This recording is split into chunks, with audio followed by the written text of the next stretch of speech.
చిల్లర కొడుకులు ఒకడు ఏమన్నాడు, ఈ పిల్ల మేజర్ అట అన్నారా లేదా? ఈ మాట పిల్ల మేజర్ అట. దానికి కంటెన్షన్గా వీళ్ళు ఆధారాలు ఏది పెట్టిర్రనంటే 2008 బర్త్ సర్టిఫికేట్ ఉంది, 2010 బర్త్ సర్టిఫికేట్ ఉంది అని చెప్పి మాట్లాడారు. దానికి ఆధారాలు ఏం తీసుకొచ్చిర్రంటే వీళ్ళు ఏదో ఒక ట్రాఫిక్ చలాన్ కేసు తీసుకొని వచ్చి ఆ ట్రాఫిక్ చలాన్లా ఈ పిల్ల వయసు ఎంత అనంటే 15 సంవత్సరాలు చెప్పిందట. ఇది ఎప్పుడు బుక్ అయింది చాలాను? 2021లో బుక్ అయింది. అంటే 2021లో ఈ పిల్ల 15 సంవత్సరాలు ఉంటే 2026లో 21 సంవత్సరాలు కదా. వీళ్ళు అయ్యలు మస్తు లెక్కలు చెప్పిరు అనిపించింది నాకు. లెక్కలు మస్తు చెప్పి అయ్యలు మస్తు నేర్పించారు లెక్కలు అని చెప్పిన. ఈ లెక్కలలో తిక్కలు ఉన్నాయి. ఎందుకు చెప్పాలా అన్న?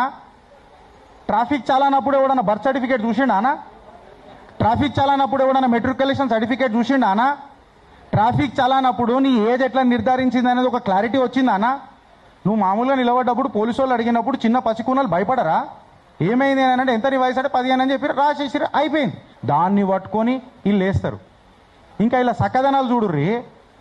It was a mutual consent అంట. అరే అవులాగా నేను అందుకే అన్న ఏటగాడు ఎడ్డోడు అయితే ఏమో మళ్ళీ గడిలకేనేమో అన్న పూలి.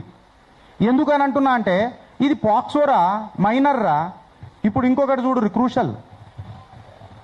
ఆ న్యూస్ ఛానల్ పేరు కూడా చెప్పొచ్చు కదా సార్? చెప్పొచ్చా? Magadha news. Magadha news direct చెప్తున్నా నేను. లక్ష్మి గారు మీకే అండి. డంకేపే చోట్ సవాల్ ఇసురుతున్నాడు గిరీష్ దారాముని. 2008 నుంచి 2010 మేజర్ లెక్కలు వస్తాయా అండి మీకు? జర్నలిజం ఇన్ని రోజుల నుంచి చేస్తున్నారు కదా, లెక్కలు వస్తాయా?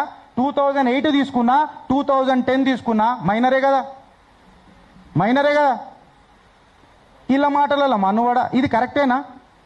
నువ్వు 2008 తీసుకున్నా మైనరే, 2010 తీసుకున్నా మైనరే. ఇప్పుడు వీళ్ళు ఏం మాట్లాడతారండి? ఫేక్ సర్టిఫికేట్ అని మాట్లాడతారు.